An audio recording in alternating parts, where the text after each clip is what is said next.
velkomin í grannvarpið hlaðvarp Landsvirkjunar. Þessa dagana unnið sleitulaust að því að reisa Vaðölduver, fyrsta vindorkuver landsins. Það á hraun- og sandsléttu austan Þjórsár, svona rétt sunnan við Sultartangastíflu og vindmyllurnar þarna verða 28 samtals, 120 megavatta uppsett afl. Og þótt þetta séu minnstu vindmyllur sem framleiðandinn Enercon býr til að þá ná þær samt 150 metra upp í loftið með spaða í hæstu stöðu. Það líka meira en að segja það að koma þeim öllum þarna upp í dyr. Þær kom ekki í IKEA-pakningum, ég get sagt ykkur svo mikið. Þess vegna erum við komin hingað með tvo menn sem veit allt um það hvernig verður farið að því að flytja vindmyllurnar þarna upp í dyr frá Þorlákshöfn og upp að Vaðöldu. Sigurgeir Björn Geirsson og Gunnar Aron Ólafsson, upplýsingafulltrúi nýframkvæmda og yfirverkefnisstjóri Vaðölduvers, hvorki meira né minna. Ef við byrjum bara á byrjunni, hvernig líður ykkur í dag? Bara góðir, það spennandi tíma framöndan. Já, það áskorun framöndan. Það ekki hægt að segja hana. Og það verður farið yfir allar háaf-spurningarnar, hver, hvenær, hvers vegna, hvernig og hvað áhrif og allt það. Byrjum bara á tímalínunni. Hvenær byrjar þetta? Ef að ég byrja, við erum að gera ráð fyrir í dag að vindmyllurnar fara að koma til landsins upp úr miðjum apríl. Það verða flutta til Þorlákshafnar og það koma væntanlega 3 skip núna seinni partinn í apríl og byrjun maí með 4 vindmyllur. Þetta einhver sérútbúin skip? Þetta eru hefðbundnir svona fraktarar. Þetta sem að samt sem aður eru tiltölulega stóri. Þeir ráða við að flytja alveg svona heila vindmyllu og 1,5 vindmyllu hvert skip sko. Og þau munu koma þarna á vikufresti núna upp úr miðjum apríl og fram í byrjun maí. Og hvaðan eru þau að koma? Og þau eru að koma frá Þýskalandi. Í raun og veru búið að framleiðslan á vindmyllunum hefur átt sér stað bæði í Evrópu, Þýskalandi og í Indlandi. Þar eru vindmyllu spaðir framleiddir og svo eru turnarnir sjálfur framleiddir í Tyrklandi. Þetta allt flutt til Bremen og skipin koma þaðan þar er þessu pakka saman, þannig að það 1,5 vindmylla, mjög áhugaverð mæleining. Og þaðan það fluttar til Íslands. Þessu verður svo skipað upp í Þorlákshöfn á geymsluplan sem að Enercon búin að leigja af höfninni og svo það þaðan sem að vindmyllurnar verða fluttar. Já, og þú Gunnar sem upplýsingafulltrúi nýframkvæmda, það hvílir svona svolítið á þínum herðum að láta fólk vita hvað að fara að gerast vegna þess að það ekkert hægt að laumast með þetta. Hvaða leið verður farin? Leiðin sem verður farin frá, sem sagt, eins og hann talaði frá Þorlákshöfn og upp að Vaðölduveri sem rétt hjá Sultartangastöð undir Sultartangalóni. Leiðin öll 130 kilometrar. Og getur sagt okkur svona nákvæmlega hvaða hliðarleiðir hafa verið valdar? Þetta eru svona nokkri leggir sem við erum að tala um. Það náttúrulega hægt að skipta þeim niður á alls konar hátt, en ég myndi segja kannski að í svona grófum dráttum þá snýst þetta að koma frá höfninni og komum þar upp á Suðurstrandarveg. Þaðan förum við að hringtorgi sem að kemur svo inn á Þorlákshafnarveg og það þarf að gera vegabætur á leiðinni og til dæmis þar. Svo erum við komin upp á Eyrarbakkaveg og í áttina að Selfossi, nema hvað að við förum þar Votmúlaveg, svo kallaðan, fyrir þá sem þekkja, og það hérna sunnan við Selfoss og þaðan yfir á Gaulverjabæjarveg, smákafli þar upp á svo hringveginn og svo sem leið liggur að landvegamótum, þar sem farið upp landveg. Þannig að það ekki farið í gegnum Selfoss? Það ekki farið í gegnum Selfoss. Þetta eru náttúrulega eins og þú sagðir áðan, þetta eru 28 vindmyllur og allt sem þeim fylgir. 13 leyfisskyldir flutningar kringu hverja myllu pluss alls konar annað. Já, hún slatti af gámum. Já, mikið af gámum. Og hvað þetta þá stór, ef við horfum á þjóð 1, hvað það? stór hluti af þessu? Sko, við erum á þjóðvegi 1 frá hringtorginu austan við Selfoss að Landvegi, það ekki eitthvað í kringum 30 kilometrar? 27 segja mælingar en svona, ég segjum bara 30. Af 130? Af þessum 130, þannig að við erum lengsti beini hluti leiðin er að fara upp Landveginn, en á sjálfum þjóðveginum er þetta einhverju 30 kilometrar og hann er beinn og breiður, þannig að við reynum að vera sem styst þar en náttúrulega bara undir vöku lögreglunar. Og þú segir að það byrjar núna mánaðamótin apríl-maí og 13 leyfi, svo fyrir maður að rekna 13 leyfi skilja, hvað ætli séu margir, hvað ætli að vera lengi að þessu? Sko, 13 leyfiskyldir flutningar per vindmjölu. Þetta eru mjög umfangsmiklu flutningar eins og vindmjölublöðin sem eru að koma eins og ég sagði frá Indlandi. Þau komið í einu stykki hvert, þannig að það er 68 metrar á lengd, botnstykki á turninum er svo umfangsmest, það er einhverjir þvermálið að því eru 4,5 metrar, þannig að þetta er tæpir 5 metrar í þvermál.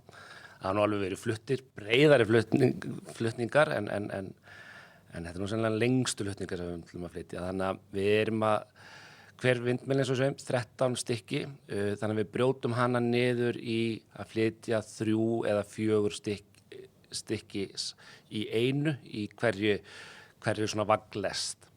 Þannig að hver vindmylla tekur, ég segja 3 nætur í flutningi. Já, þannig að flutningarnir verða bara á nóttunni? Flutningarnir verða bara á nóttunni eins og aðrir leyfiskyldir flutningar og raun og bara er það lögreglan sem ákveður hvernig verður lagt af stað. Þannig að við erum að gera ráð fyrir að geta flutt 2 vindmyllur á viku. Byrjum fyrsti flutningurinn, við stefnum á því að hann verði aðfaranótt 7. maí. Og verðum þá að flytja alveg út maí og inn í júní og væntanlega allt gengur vel inn í svona lok júní. Þetta verða svona 7 til 9, 10 vikur sem þetta mun standi yfir. Og hversu margar nætur í viku? Þetta eru 6 nætur í viku og það er sem sagt þessi eina sem verður gert hlé á, hún er sem sagt aðfaranótt sunnudags. Það eru plönin, en auðvitað getur eitthvað komið upp á sem breytir þessu, en þetta er svona planið og það er ekkert sem að bendi til annars en að það geti staðist af því að við erum kannski, það er ekki óveður í maí og júní, sko, þannig að þetta er heppilegt upp á það að gera. Já, maður veit ekki, sko, við náttúrulega búum á Íslandi og það er mál við veltaði fyrir sér, af hverju erum við að standa í flutningum á vori til, þegar hún líklega mestu líkur á því að það gæti orðið þungatakmarkinu á vegum. Við verðum að gera það því við þurfum líka að reisa þær, þannig að við þurfum að staðsetja þetta allt rétt í tíma hvort í hvenær við getum reist vindmyllurnar upp í Vaðöldu. Gerum það ekki vetri til? Við gerum það ekki vetri til, þannig að sumarið og haustið eru þeir tímar sem eru best þess faldnir í það, þess vegna verðum við að byrja flutningana að vori. En við verðum þá að virða og gera ráð fyrir það getur komið þungatakmarkanir einhverja dag og það getur komið veður. Og það getur eitthvað annað gerst. Þannig að það er ýmislegt sem getur haft áhrif á flutningana. Þess vegna eru að tala um að þetta eru svona 7 til 9 til 10 vikur sem við þurfum. Já, það gæti eitthvað breyst. Já, og heildartíminn frá því að nú veit ég ekki alveg hvað svona lest getur ekið hratt. Hvað eru þið lengi frá Þorlákshöfn upp í Vaðöldu? Við erum að tala um að útreiknaðar meðalhraði lestarana sé svona 20 til 30 km á klukkustund. En auðvitað náttúrulega að ferða eftir leggjum, hvað getur verið að lúsast sko í gegnum einhverja beygju, meðan hún svo náttúrulega meiri hraða á beinum köflum eins og kannski á þjóðveginum, hringveginum. Þessir 130 kílómetrar gætu tekið svona 4 til 6 klukkutíma. Þannig að það er það sem við erum að miða við. En sko, ef ég skil rétt að þá er ekki hægt að taka fram úr og það er ekki hægt að mæta. Hvernig verður það? Þarf fólk bara að bíða eða hvernig verður við höfum bara verið í öllum undirbúningi hefur við meðal annars verið í góðum samskiptum við lögregluna. Það er nú lögreglan sem að mun stýra umferð. Lögreglan mun ákveða hvort það er hægt að mæta og hvað er hægt að gera. Hún er bara að vinna í því þessa dagana, er að meta hvað hún leyfir. það ekkert þannig sé nýtt í þessum flutningum fyrir lögregluna og fyrir þá sem eru mikið að vinna með leyfiskylda flutninga. Það sem nýtt hvað við erum að gera þetta lengi og oft. En þeir eru alveg lögreglan alveg hókina reynslu í að stýra flutningum, svona leyfisskyldum flutningum. Og þeir mun ákveða hvort það þurfa að stoppa ákveðnum vegköflum, loka fyrir umferð, hvar það verður safnað saman og hvenær verður hleypt fram úr. Og þeir munu þá líka stýra öllu viðbragði ef að því verður. Já. En hvað með, því að núna þegar maður gerir þjóðveg 1 og bara svona aðeins Ísland á þessum tíma árs, þá sér maður það eru margir vegir illa farnir. Vegagerðin okkar þarf að þola tölu og sérstaklega á Suðurlandi. Mjög mikið álag þar sem að fara 100.000 ef ekki sjöstafa tala ferðamanna á hverju ári. Eru Vegagerðin alveg tilbúið fyrir þetta? Og það eru líka hugsun Þjórsárbrúna. Má ég byrja? Við bara byrjum á því að svara ekki spurningunni. Við byrjum á því að tala aðeins innganginn. Við erum búin að vera að skoða ástand vega með Vegagerðinni á leiðinni núna í yfir ár og við höfum bara átt mjög gott samstarf með Vegagerðina. Við erum búin að kortleggja hvar, Gunnar Aron kom að sinna á þaðan, hvar við eru staðir, þá sérstaklega beygjur og hringtorg, þar sem þarf að gera eitthvað meira til þess að flutningarnir komist í gegnum, til þess að geta náð blaðinu í gegnum beygjuna til dæmis. Þannig að við erum búin að vera núna erum akkurat núna í þessum töluðum orðum í framkvæmdum á einhverjum 7 stöðum á leiðinni til þess að tryggja aðgengi. Efri hluti Landvegar líka gott dæmi miklar vegbætur sem var ráðist í til þess að tryggja að vegakerfið ráði við flutningana. En jú, það klárlega á nokkrum stöðum sem alveg búin að vera umhugsunarefni á þessum og við höfum raun og veru metið, ástandsmetið allar þessar staði og við munum gera það aftur í samráði við Vegagerðina, bæði fyrir og eftir flutninga og metum ástand. Ef að ástandið verra á veginum eftir flutningarnir búnir, þá lögum við bara það. Og aftur í samstarfi og við Vegagerðina og ítrykka bara að við erum búin að eiga mjög gott samstarfi við Vegagerðina í þessu. Og myndi sérstaklega á Þjórsárbrúna. Það er þannig að Þjórsárbrúin ræður alveg við flutningun á vindmyllunum, það engar áhyggjur af því. Það svona bónus í þessu að við erum líka að flytja eitt stykki í Spenni, það sem betur fyrir bara einn flutningur, en það verður þyngsti flutningur sem hefur farið vegakerfi landsins. Og það hefur þurft dálítið sér meðferð. Vegagerðin lá alveg yfir þessu með sínu ráðgjöfum og leit ráðgjöfar bæði hjá innlendum verkfræðistofum eins og Verkís og líka út til Ramból ástandsmeta þá Óseyrarbrúna og hún slapp í gegn og Þjórsárbrúna og við vorum og það var alveg spurning, ræður Þjórsárbrúin við svona mikinn þunga og gaman að segja frá því að við fengum staðfestingu á því í síðustu viku að Þjórsárbrúin ræður við flutninginn. Þannig að það þarf ekki að styrkja hana sérstaklega, en hins vegar verður keyrt yfir Þjórsárbrúna á 5 km hraða á klukkustund með spennin. Þannig að það verður ekki farið hratt yfir, en það verður farið örugt yfir. Og þannig bara þetta samstarf búið að vera með Vegagerðinni og við erum ennþá að meta í raun og veru hvar við getum mögulega þurft plan B, eins og til dæmis Votmúlaveg og við þá bara útbúum plan B eftir það starf. Votmúlavegur, þetta hljómar svolítið svona eins og mýri. Ekki staðar sem þú vilt fara með mjög þungarflutninga en það bara, við leysum það. En hvað með bara ljósastöðra, umferðarskilti, eitthvað svona sem í útjaðri vega sem getur fælst fyrir? Já, það náttúrulega þegar að flutningarnir fara fram að þá verður orðið svona bjart stóran hluta á sólarhringnum, þannig að ljósastöðrar verða teknir niður upp af flutninga og settir upp að þeim loknum, sem þessum fyrir hluta loknum. En skiltin verða sett upp, eða tekið niður og sett upp bara jafnharðan eftir því sem að lestin fer framhjá og búin með þann legg. Þannig að þetta vinnulagið sem verður haft á. Hvar verður svo hægt að sækja svo upplýsingar á því að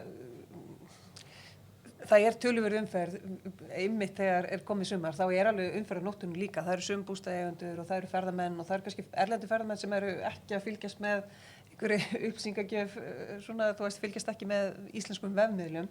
Hvernig getur fólk vitað hvaða áhrif þetta hefur á umferðina hverjum tíma?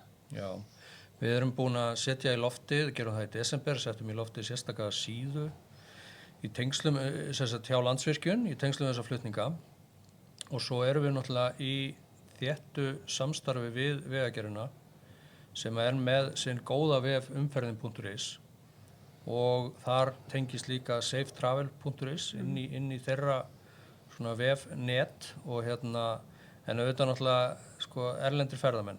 Þeir viti ekki allir af þessu. Þess vegna erum við búin að undirbúa það að hafa samband við þá í gegnum bara ferðaþjónustu aðilana og erum í góðu sambandi við til dæmis Markaðsstofu Suðurlands og samtök ferðaþjónustunnar að tengja okkur þar inn.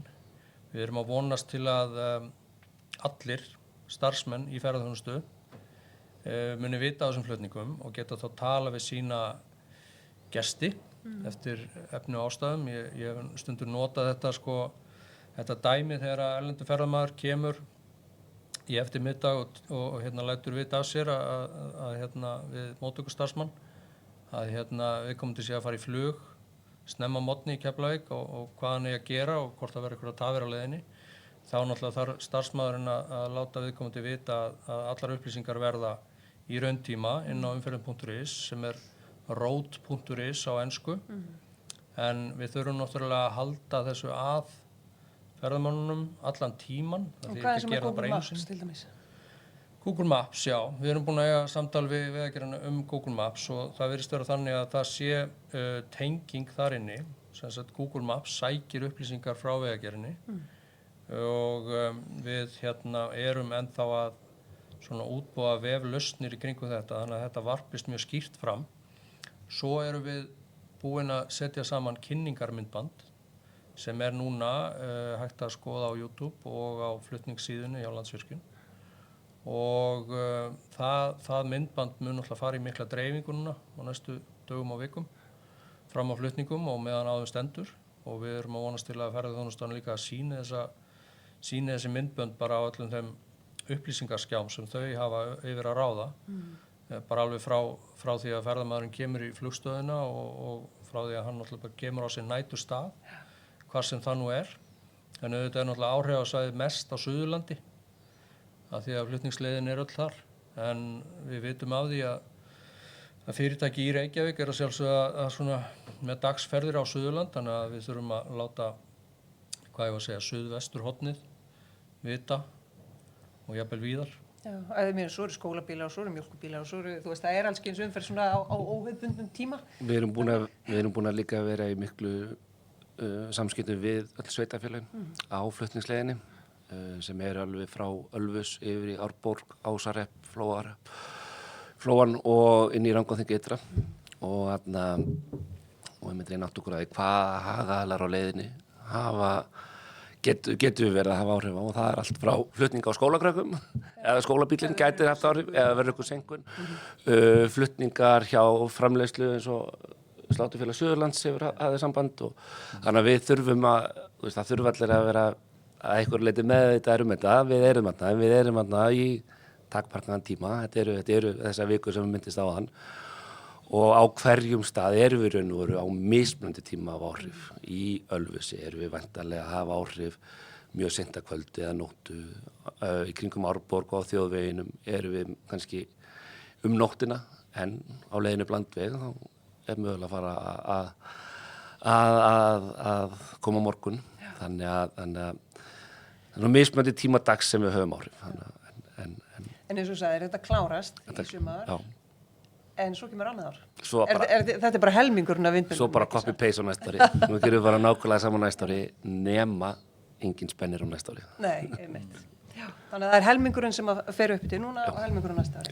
En segði mér annað af því að nú var verið að auglýsa útboð fyrir þjónustuhús á Hellu sem á að fara að byggja og þannig ekki allir með þá hreinu hvað það á að gera hvað snýst það? það tengist vaðalduveri ekki satt. Og ég byrja.